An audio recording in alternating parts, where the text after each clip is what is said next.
episode, we'll be doing something called the 30 questions tag, which I was tagged by Azura, DragonFeather and Owlvine Green. I've linked their channels down below in the description, so if you want to check them out, feel free to do so, but let's just get straight into it. So the first question is, when did and how did you know you were a witch? Well, for about, I can't really remember, I was a Christian. I used to go to Bible study groups, youth group. I even did a little bit of ministering as well. Did a sermon once. That was really good for me because I was getting out of my comfort zone. But at the same time, I had this curiosity, and it was about New Age things and modern spirituality and even witchcraft. And that was about, I'm just trying to think, maybe about 4 or 5 years ago. So yeah, I've been practicing around that time. Yeah, so what's the next question? How long have you been practicing? I just said about 4 or 5 years now, 5, 6 years. And I don't regret it at all. I love this path. It's totally for me. Yeah, so what kind of witch are you? I'm a divination witch, which means I use tools to prophesize, to see in the future. I have tried other things like green witchcraft, eclectic witchcraft. Yeah, so divination's just me. I love it. I use tarot and oracle cards mostly in my work. I've also run a pendulum as well. I've been starting to use that a bit. What else? Yeah, so divination witch. That's my go. That's my go. What path tradition do you follow? I follow the reclaiming tradition, which is about activism, environmental activism, political activism, but also following the Mother Earth, getting used to her cycles, the Sabbats, the Wheel of the Year, stuff like that. And I love the reclaiming tradition. It's just me. I have so many member friends who are in my coven from the reclaiming tradition. It's a really good path. That's just my opinion, but it's a really good path. Is your craft devotional or secular? Devotional. I work with deity. I work with Mother Mary. I work with Buddha, and I work with the Egyptian goddess Isis. So yeah, it's involved, and I work mostly with Mother Mary. So I have a rosary. I pray the rosary. I enjoy doing that. I enjoy talking to her. It's just, I'm hoping to get very soon.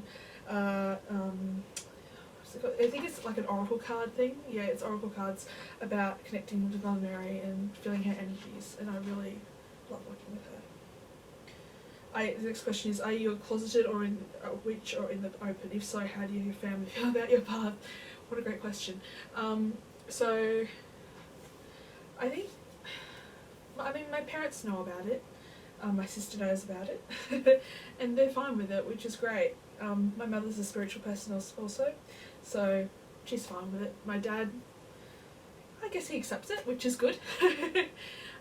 Yeah, so what's the next question? Sorry I keep putting this down, it's a bit weird. Are you solitary or do you have a coven? I work with a coven. We don't really classify ourselves as a coven, but we meet about 5 or 6 of us, but because of the coronavirus, we've been unable to actually meet up and do a ritual. So we've been working up with Zoom, which has been absolutely fantastic. I really liked that experience. That was for Samhain. We gathered together and we lit candles for people and we did a meditation. It was really good. So the next question is, what is something you wish someone had told you, or something you wish you knew when you first started? You don't. The first thing, if you're starting out with witchcraft, you don't need every single tool. And when I started witchcraft, I thought, yep, I need to get the crystals, yep, I need to get the incense, yep, I need to get the athame or crystals or statues and make myself a big altar and stuff like that. No, it starts off very small, and you can start off small and still work with it and still call yourself a witch because of it. What resource was the most valuable for your beginning practice? What about now? Tarot. I'll always love tarot. Tarot was the first thing I got into. I actually got into oracle cards first before I got into tarot. And I used to work a lot with angel energies. I still do a little bit in my practice. Yeah, so right now, what about now? What's the most valuable thing? I love candles. I love incense, and that's always going to be that way. I can't light candles in my room because it's too small and the smell gets a bit strong. Yeah. What was your first spell? Was it successful? Wow. I remember my first spell I did when I was just starting, and it was a luck spell, and I got it from the internet. I didn't have a spell book at that point in time.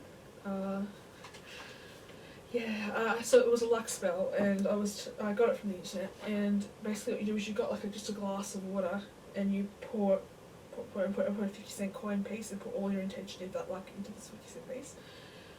Was it successful? I don't know.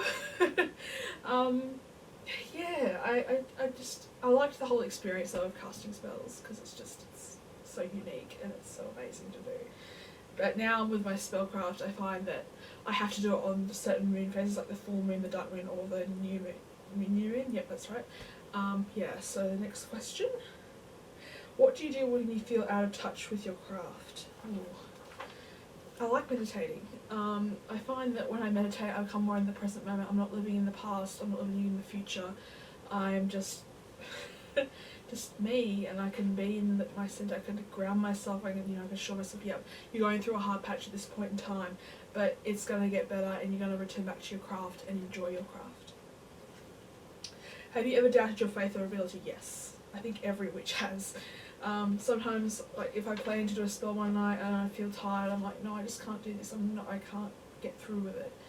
But so the thing is, you just need to keep going. You don't stop. You just keep going. There's always new things to learn in witchcraft, and that's what I love about witchcraft so much. There's always new things to learn, and always new people to talk to hang out with. It's good. What are some grounding techniques that find work for you? What I do is when I ground myself, I put both my feet about shoulder width apart. I breathe. I imagine this going through my entire body, like a sphere of light going through my entire body. And it goes back up the same way again. I remember seeing a video once actually on, I can't remember whose channel it was, but you put your arms up and you imagine the light from the sun going all the way from the top, all the way back down to the bottom, to your feet. And you do that about 5 times. So I thought, yeah, that's a good way to do it. What's your biggest pet peeve regarding witchcraft? Oh, where do I start? I think the biggest one that people think is that we worship the devil. We don't worship the devil. There's some people that do decide to use that deity to work with the devil, work with devil's energy. That's not me. I only practice white magic, so that means I only practice good magic. But then there's the term of grey magic where you practice both, so white, black, grey together. I'm getting off track, so I'm sorry about that.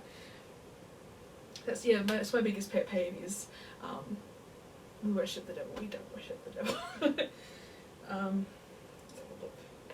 What was your biggest spell disaster? Oh my gosh, this happened to me about a week ago now. I was lighting a candle in my altar. I shouldn't be lighting candles, but it's just a little tea light.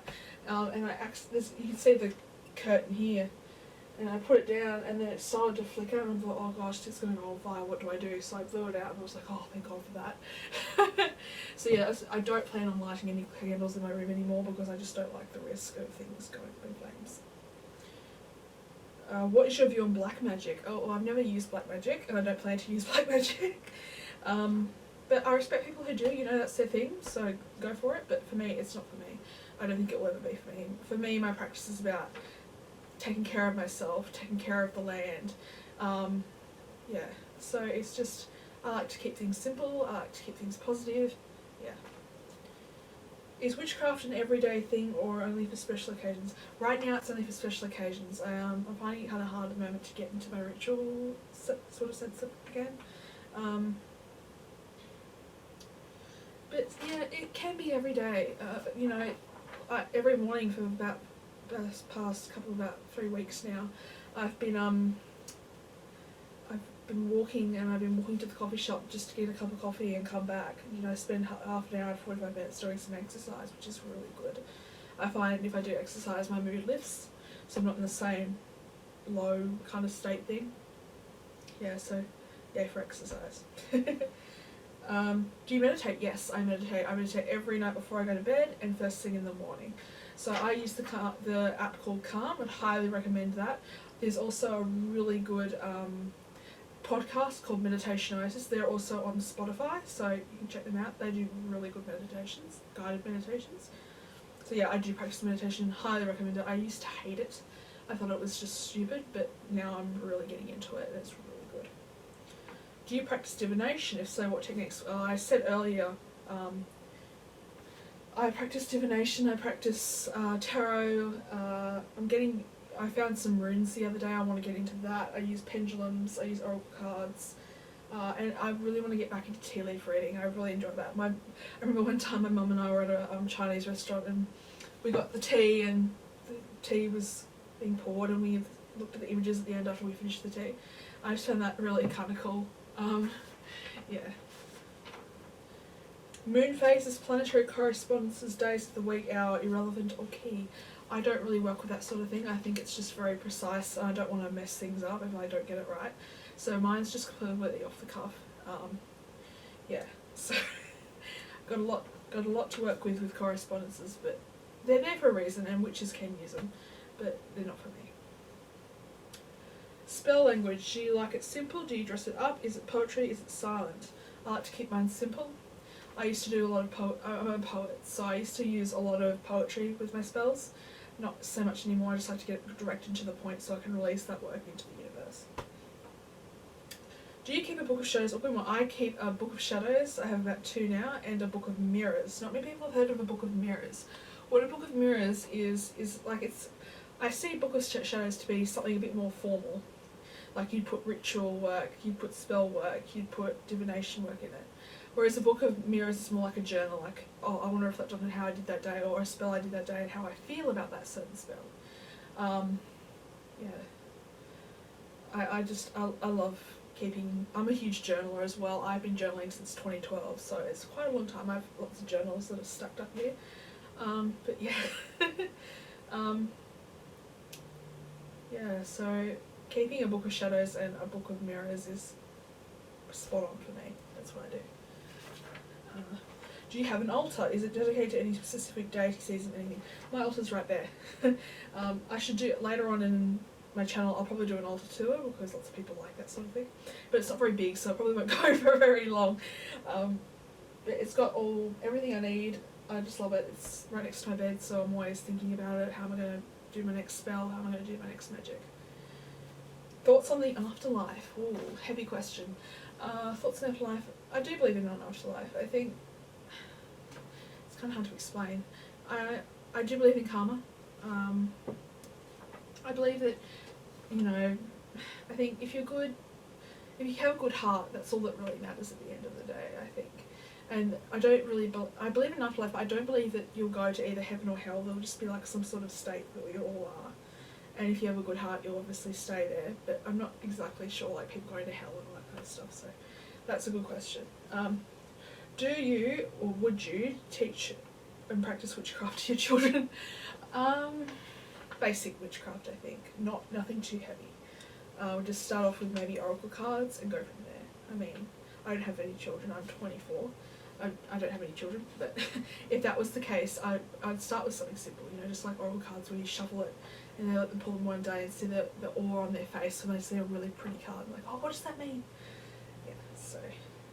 Do you have a totem animal? If so, what is it? I don't have a, I actually do. I do. I remember, it's a swan.